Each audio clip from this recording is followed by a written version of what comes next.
Welcome to the Bringing the Human Back to Human Resources podcast. I'm Traci Chernoff, and I've spent my entire professional career in HR. Each week, we'll explore the delicate balance between people and business with the aim to reconnect the two and create meaningful outcomes. Listen in as I share my own experiences, challenge the status quo, and chat with guests from various industries about our mission to bring the human back to human resources. Hi, everyone. Welcome back to the Bringing the Human Back to Human Resources podcast. Thank you so much for being here for another week. Don't forget to rate, review, and subscribe wherever you're catching this episode. And if you're watching on YouTube, be sure to give this video a thumbs up. Appreciate it in advance. This week, we're going to spend quite a bit of time talking about generational differences in the workplace and specifically Gen Z, which I think we might have talked about a little bit before on the podcast, but definitely not enough, because the generational differences and the number of generations in the workplace is pretty significant these days. So to do this, I have on my guest here, Meghan, who has heard the line, millennials are killing the fill in the blank industry one too many times, and has channeled her energy into helping people create more collaborative experiences across generations since 2014. Dr. Meghan Grace is a leading generational expert whose research on Gen Z spans the last decade and has helped companies, universities, and associations around the world understand generations to work better together. Meghan prioritizes understanding the human experience while providing data-informed insights about generations. Guided by multiple studies, Dr. Grace helps connect the dots between getting to know a generation and knowing what makes them tick. She is the host of the podcast #GenZ and has co-authored 3 books on Generation Z, with her new book, Generations in the World of Work, coming out later this year. When she isn't researching, speaking, writing, or podcasting about generations, she co-leads the Institute for Generational Research and Education. Dr. Grace, Meghan, welcome to the podcast. Thank you so much for being here. Thank you. Yeah, we can go by Meghan. I feel like when we intro with the doctor, they're like, can you give me medical advice? And I'm like, absolutely not. I mean, we can Google your symptoms together. No, doctorate in education, still a very valid one. Our First Lady, Jill Biden, has one. But it's wonderful to be here, Traci. Thanks for having me. Of course. Thank you so much. And as I had mentioned at the top of the podcast, there's so much to discuss when it comes to generations, generational differences, how they impact the workplace. But obviously, it goes without saying, as we read in your bio, that Gen Z, and especially given that this is a whole podcast for you, is a major focus point for you, not only in your research, but also in what you share and what you're passionate about talking about. So maybe we have to start there. Maybe we need to start with, who is Gen Z? Who are they made up of? What ages are they? And what are some of the differences that we see related to Gen Z specifically? Yeah, so Gen Z, we use the age range of 1995 to 2010. So when we're thinking about who those people are in society in this day of 2024, that is college students, like some high school students. We are seeing like they're kind of growing out of high school, predominantly in college. They are the predominant college population, but they're also that young adult new hire in most industries. So think anything from 18 to almost 30, 18 to 29. They're turning 30 next year if everyone wants to feel elderly. The oldest of Gen Z will be 30 next year. They're freaking out. We're freaking out. Everybody's freaking out. But so they are really squarely in higher education, and higher ed has been hanging out with them for a little while and trying to pivot and adapt to this generation and like the demographic shift, not only in like who they are, but the sheer number of them, or smaller number of them is the better way to put that. But the corporate space and the world of work is really, they were sneaking in there, and they're pretty solidly almost 10 years of them in the workspace now. So many of them are, I don't know where we put that cutoff of like approaching of their mid-career, but some of them have been in roles for 5 to 7 years now. And so they're there. They have their workplace habits, and they are, I don't want to say shaking up the world of work. They are doing what a new generation does when they get to a new phase of life, which is bring their own perspectives and their own values, behaviors, trends, mindsets into those environments. They did it in education. They've done it as they've gone to college, and they're doing it again as they're going into work. They're going to do it as they more predominantly become parents and leading families. And so that's just like the interesting thing when we're thinking about this generation is it's not like they were quietly entering, right? Like we actually have millennials are the most studied generation to date. Gen Z is like right after them. And that's just the advancement of being able to study large groups of people and like conduct demographic studies like we oftentimes do. Right. So with this generation, I mean, we know the age range. We know that this generation is, if you're paying attention to people within that age, they're very socially driven. Not in the idea of like, I need to have a lot of friends, but really this mindset of like social change oriented and trying to make the world a better place. Like that's a big motivation of theirs, is helping others. But they're also very digital, very digitally defined generation. It's not the only thing that defines this generation, but it is something that's unique. Like they cannot picture a world when we did not have the internet. They just can't fathom it. Not a single day. When you put it and that so like way. that's just like a very different, like millennials, I think we've been on the train of being like, technology is good, let's learn new technology. But we could also be like, we knew there was a time when we didn't have it, and like, or it was very slow, or it was more of a commodity as opposed to like a necessity. For Gen Z, it's always been a necessity. Like they really don't have any conscious memories before the iPhone. Oh my God. Wow. Yeah. So like things to like think about is the way that technology is adapted alongside them, while they're also just developing what are normal human life skills of communication, navigating the world, understanding people, getting jobs, going to school. Technology has been such a strong undercurrent for this generation. And it's just really, it's embedded in their DNA, but they also recognize like the double-edged sword that technology plays. So that's like just a snippet about Gen Z. I know there's so much more we could talk about, but and I know that we'll get there. But that is just like the really quick and the quick and the dirty of who they are. It's the young adult generation, the latter teens. They're really in that, I think, that unique malleable time in life, which is actually when we want to study generations, is when they are developing and forming their personal worldview, their identity set, their values. So from a generational lens, that's when like generational theorists like myself come in and we're like, ooh, this is the time to understand this group. Like we don't want to do it any earlier because we don't, I mean, when you're 12, you're not, yes, you're developing who you are, but you're not fully there yet. A lot of it is the understanding through the lens of your parents, your guardians, your family members, and like your immediate circle. It's not till we get to those teen and young adult years that we really can start to develop what would be like a generational identity. That is so fascinating. Thank you for sharing that. I mean, I am still a little hung up on this understanding that that Gen Z does not really have a view of the world without some of these critical advances in technology, like the iPhone, like non-dial-up internet.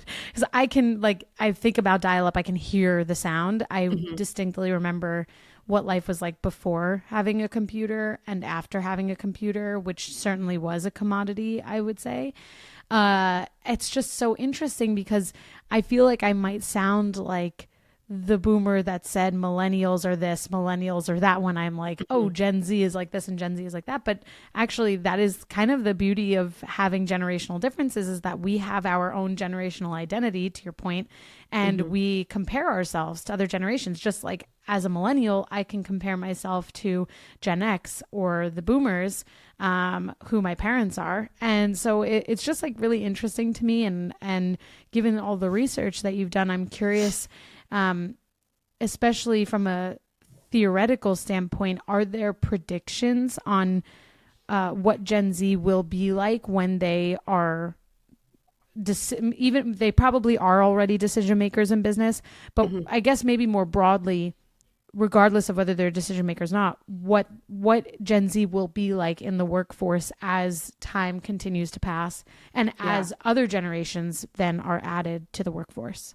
Yeah, so we're actually probably in a really good place with having spent about 10 years thinking about Gen Z as young adults. Like I frame them all kind of as young adults. We have about 10 years of our understanding of them. And so what we tend to do yes, there's actual social science that goes into understanding generations. They probably think it's like a BuzzFeed quiz. But it's really being able to like know how the human identity is shaped, and then how do we do that as a collective in response to society. So like that's like the really quick and dirty of like how we would understand a generation. When we're looking at Gen Z, we've been looking at them for about 10 years in this kind of like lens of life and thinking about the things that influence a generation. We tend to look at what are the things technologically going on, what are the things in society from like a social issues perspective, what are the things going on economically, and then what are the things that are going on like politically and government wise, like what is the kind of like the geopolitical landscape that they live in, because all of those things are intertwined, like they're so coupled together. So really we take a good hard look at life and what society is doling out to them during those years, and we say, how are people going to respond to that? And like when we've looked at Gen Z, there have been some really clear markers, right? Like the technological advancement and how it allows people to connect and be informed. Like that's a big one for Gen Z, like being informed and connected in a very unique way that's different than previous generations. But we've also seen that they've lived through, and what millennials, like we kind of feel like we're all together in this one, is like unprecedented times where we kind of always feel like we're living through another historical event every single day. And a relative for Gen Z looking at that and saying, well, like 2008 recession happened. That wasn't great. Started jobs in the middle of the pandemic. That wasn't great. There's war all over the place. Apparently, like the climate is on fire and we can't even go to school and be safe. So like Gen Z looks at the world and they're kind of like, it's scary out there and a future's not certain. That it's been present for like the last 10 years of them developing their worldview is like what the world is spitting back to them is like, first of all, it's scary out here. Second of all, it's expensive out here.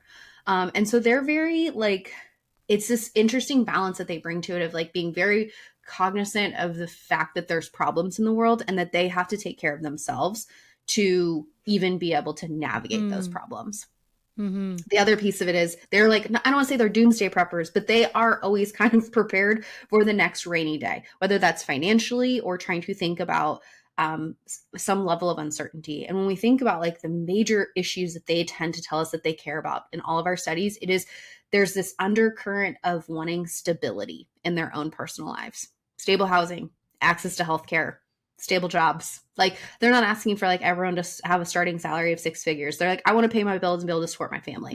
Wild stuff. And then the other piece of it, like while it feels like they're laden with like what sounds like a terrible adulthood, they also deeply care about making the world a better place. Like they look at the world and they say, this is not so great sometimes, but there's so much opportunity to improve things. And I think when we look at how they are really driven by making the world a better place, I put quotes around that because everyone's world feels different, and helping people out. What we, I think, are prepared for in the workplace, to really get to your question, is that this generation kind of brings a balance of nihilism and optimism at the same time. This idea that like, let's be real about the big issues in our world and let's also do what we can to make it better at the same time. And I think that that to me, what I hear from a workplace perspective is this is a generation that is, if given the opportunity and engaged in the right way, are going to be the people that are going to help improve some of the cultural issues we have within our workplaces, as well as just the opportunity to make things more efficient and potentially operate a little bit better. Because this is a very much so a generation that's like, let's work smarter, not harder on this one, people. Right.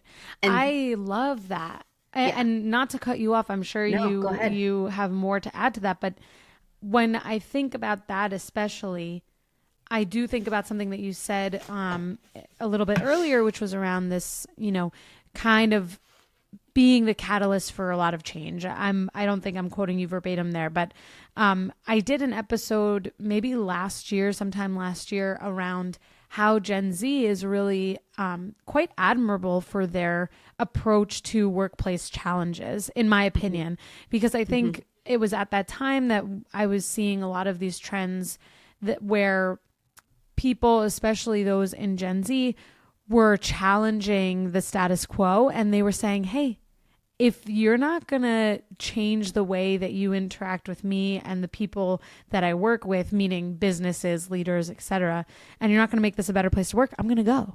and I'm going to go and find something else. And I remember reflecting on my own experience in some challenging environments in my past where I was like, I've got to make it work. I'm lucky to have a job, and, you know, jobs are hard to come by. And I remember in that episode thinking, well, that is such a drastic difference in response to cultural workplace challenges.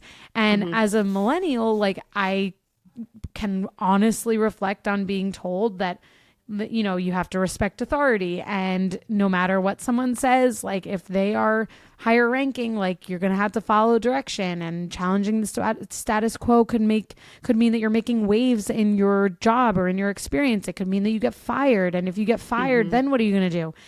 And even though I am a self-proclaimed challenger of the status quo, I think I can do that now because I feel more stable in my career. But early on, I would never think of really making waves, maybe like teeny tiny little ripples. But I think Gen Z is in very, very many ways the antithesis to that perspective, because they are like, well, I don't have to stay here. I can go and find another job. I can go and be an influencer. I can create my own company. Like, there's just such a drastic difference. And I really applaud them for that. You know, obviously I'm speaking very generally here, but that's my initial thought on what you've shared.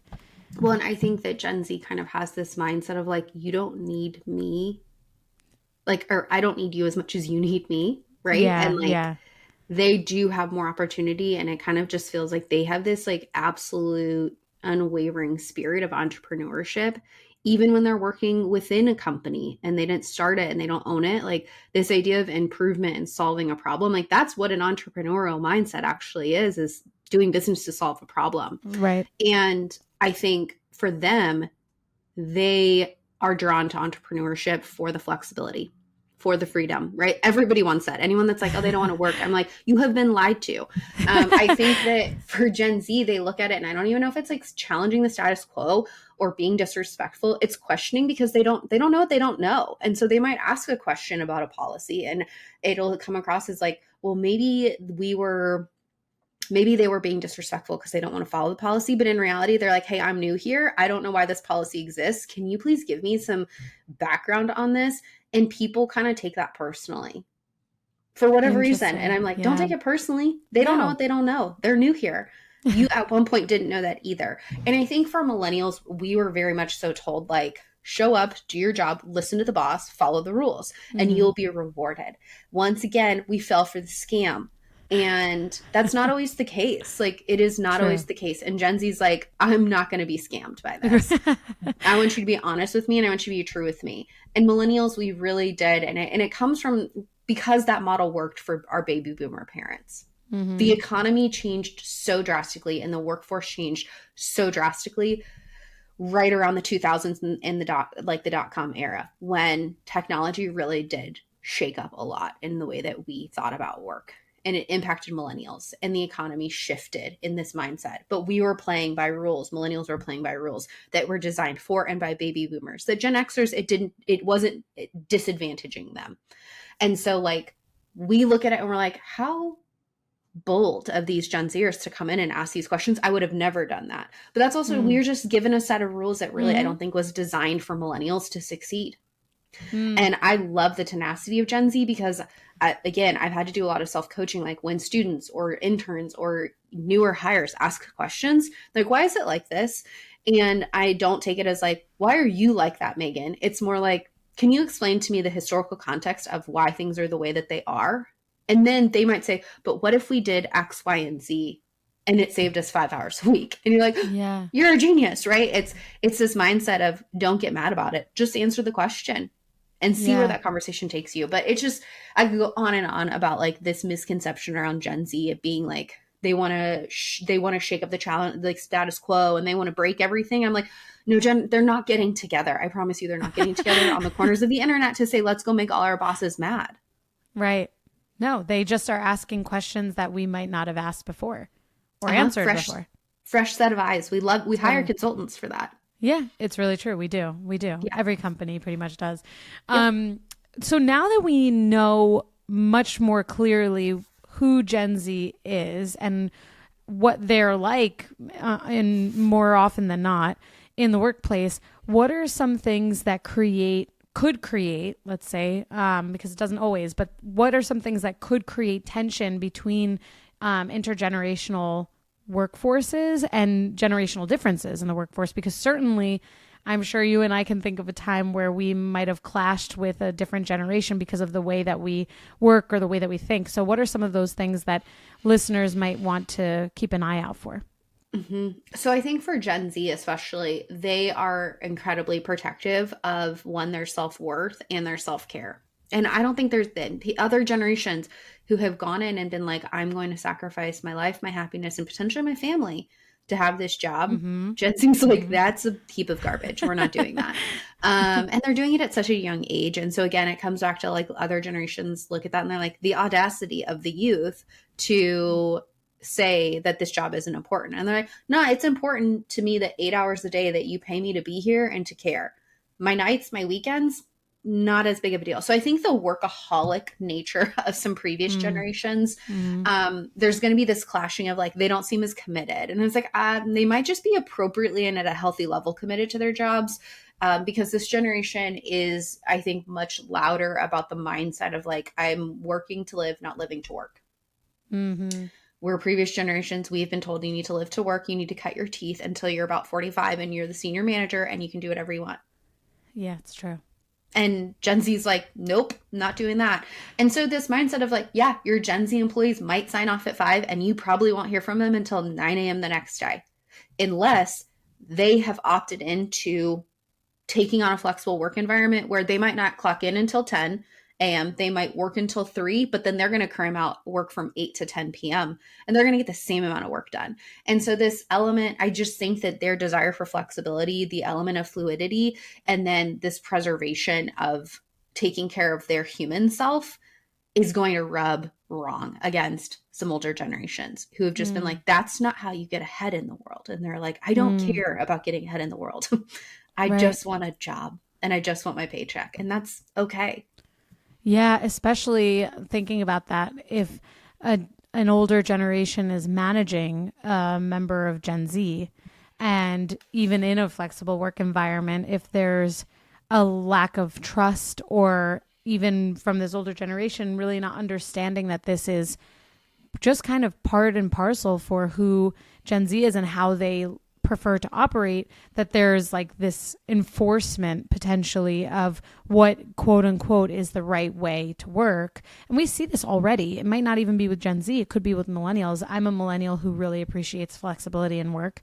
And I don't think I'd be really happy if someone was like, no, you have to work this amount of hours at this certain part of the day, and there's no flexibility in that. And so I could see there being tension created from that also, which is really what you were saying too, around what potentially is seen as being an effective way of working, which isn't necessarily, as we know, even from the pandemic and the way of working totally changing and being turned on its head. We know that there are people who believe that the right way of working is X and the right way of working is Y for another person or from a different generation. And I think, if anything, we've learned that there isn't really just one way of working. We've even known this for those who are neurodivergent, that there are different ways for people to work, and the end result could be the same. It's just a matter of how they got to that end result could look totally different. Yeah. So I think that's reasonable. Yeah. And if I can, like, I always want to kind of point out some of the stuff we found in our studies. Like, we did a replication study from 2014 to 2021. And like, we asked Gen Z to tell us the top characteristics of what best describes them. Consistently across those 2 years, different groups of Gen Zers, but similar lists. Responsibility was one of the top characteristics. Being responsible was one of the things that they identify with most. And sometimes people will say, like, you can't be talking about the people on my team. But that also comes down to, who do they feel responsible to? It's not someone that they can't trust. It's not someone that peers over their shoulder. It's not someone that treats them like a child. It's not someone that is constantly micromanaging them. Responsibility comes, and feeling responsible to someone knows that it's a reciprocal relationship. And so if you want to leverage the best characteristics and traits of Gen Z, you have to build an honest and authentic relationship with them and show that you care about them.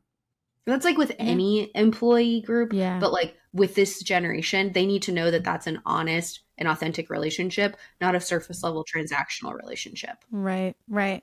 Where other generations might be able to just kind of go with it and allow that surface level transactional relationship to live and exist because they're just making it work. For Gen Z, it's a more critical, like, must have in order for them to feel satisfied in the workplace. Yeah. That's really interesting. Yeah, super interesting. I mean, of course, most of the listeners are in HR or trying to break into HR. And the majority of listeners are either Gen Z, millennials. Let me think. That it's like 25 to 46 is the majority of listeners of this podcast. So what is that? That's Gen Z and millennials, right? At this point, 46 is, yeah. So when I think about that, it's also, to your point, like some people are probably, depending on where we define like mid-level in their careers, they could be decision makers, they could be at senior parts of their careers or in senior leadership roles. And I think there is a real responsibility, coming back to a critical word for Gen Z, a real responsibility for listeners who are thinking about ways that they can impact their own workplace, to really think about, rather than taking a one-size-fits-all approach to solving problems, really thinking about who makes up their workforce, how do we solve problems depending on potentially which generations are represented, because those problems could be different. They could be the same, but they could look different for each cohort depending on where they sit. And I just think, hearing some of the research that you've done and some of the outcomes that your research has realized, in a way, it helps me to even think about my role and how even driving engagement within a team or within a department or company could even look a little bit different. So I'm curious, in your research or in what you've seen, are there ways that HR leaders or business leaders in general can better engage their employees, especially Gen Z, because knowing what we know, that there is a very clear delineation between work and home or work and personal life, does engaging that population look a little bit different too? Yeah, I think where the intersection of my work and your work comes together is this idea of like bringing human back into things. Gen Z has lived their life online. They crave human connection. They actually will constantly say, like, I would like to connect with people in person. I'm a little apprehensive to do so because I spent 2 years in my home. At a critical time when they should have been learning interpersonal skill development. And so I think that when I think about what HR leaders can really do is, like, you and I both know that HR gets like a bad rap for just being like the compliance policy people, when in reality, like, human is right in the name. And like they want human connection. I'm not saying go be their friend, but there's a way to have a good relationship with those people and to be an honest and real person. I think about one of my favorite HR people at a job that I had that was just like the nicest lady in the world, that acted, she's definitely baby boomer, but she acted like she was our aunt. Like everybody, like we were a bunch of really young millennials in the office, and she acted like our aunt. She was like, you got a dentist? You need a dentist. Here's a dentist. You need a doctor? Here's a doctor. Here's how you get your, like, she actually recognized where we're at in our lives and was like, you 26-year-olds need to get your teeth looked at, and you need to make sure you're like going and getting your primary care checkup. So it's like this idea of like care and human connection. And yes, though the work needs to get done, but I've always been a fan, and I see this especially with this generation, the work will get done if they know the human that it impacts. They need to know you before they can buy into you. You can't expect to say, well, I'm the senior manager of HR, and then be like, okay, you rules junkie, like, what do you want from me? It's this matter of like, no, Traci's awesome. Traci helps us, and she's a real person and a real human that I have a connection to. So yeah, I do need to follow up about like that policy stuff or whatever it might have been. There's this idea that there's an opportunity, I think, regardless if you're in HR or you're just a manager, Gen Z wants human connection. We all do. But we have to remember that they went through a really weird period of time where they didn't get to have that human connection at a pivotal time when their young adult brains are literally wired to learn how to develop relationships. Yeah, that's so important. I really love everything that you said, and I was really giggling a lot at some of the ways that you said it. And I mean, it really makes so much sense to me. I think actually, I'll share an anecdote here too. I was speaking recently with one of our employees who is a member of Gen Z and very successful recent college grad who went to a top school and is in a very important and critical job for us. And she was talking to me about how, I don't want to say desperately, but in a way, like how eager she was to meet people in person. We all work remotely, and there aren't many people in her city, let alone in her state.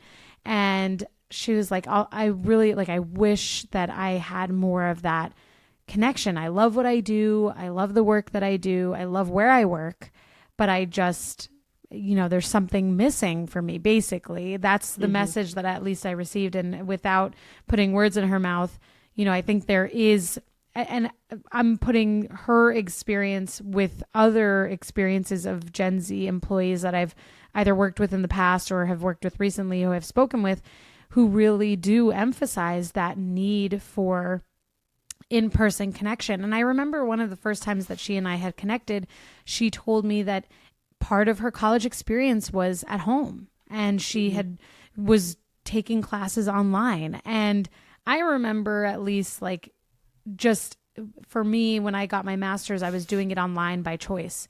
And I remember during COVID, I was thinking about how sorry I felt for students in that present moment who didn't get the opportunities that I had of being in person for college, or for some high schoolers or middle schoolers or elementary schoolers.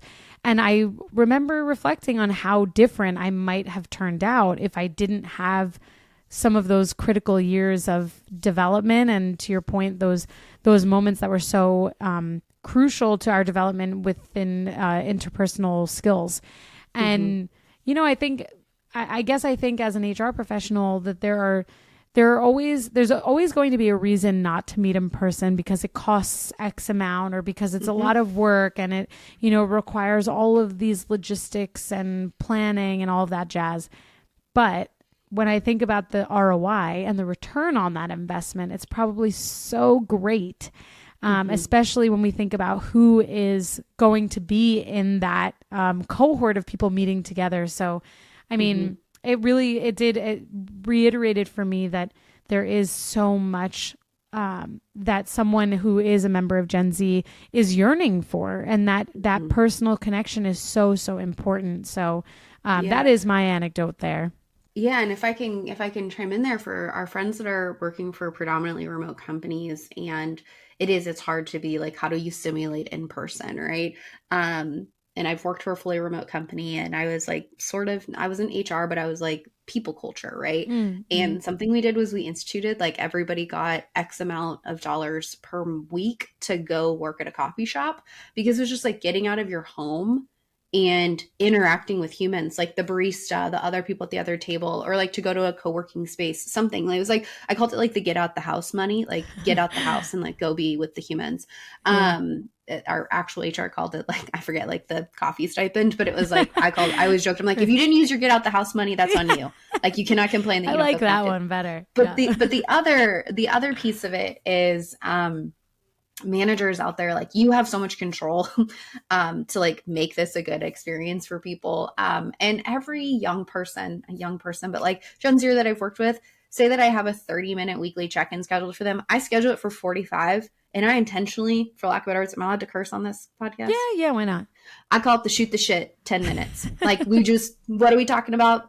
Silly nonsense. Like, it doesn't, like, because those 10 minutes I can sacrifice to know that for the next 30, I'm going to have those young people locked in, because we've just spent 10 minutes building a relationship. And that's an opportunity for that informal mentoring that so many Gen Zers want. That's an opportunity to buy into what's going on in their life and realize that like, yes, the whole world feels like it's on fire all the time, but at least we have a little bit of a human connection. And so like, I find those 10 minutes at the beginning of a meeting to just honestly shoot the shit and do nothing. And like, honestly have friend time, not best friend time, but just like friend time. Talk about anything. Yeah. Talk about anything is so helpful because it also just shows like I'm willing to give you some time. And I never say like, okay, 10 minutes is over. It's a natural progression because young people and anybody really comes to a meeting with their supervisor or someone and says, I know we have to get this done because we have an agenda.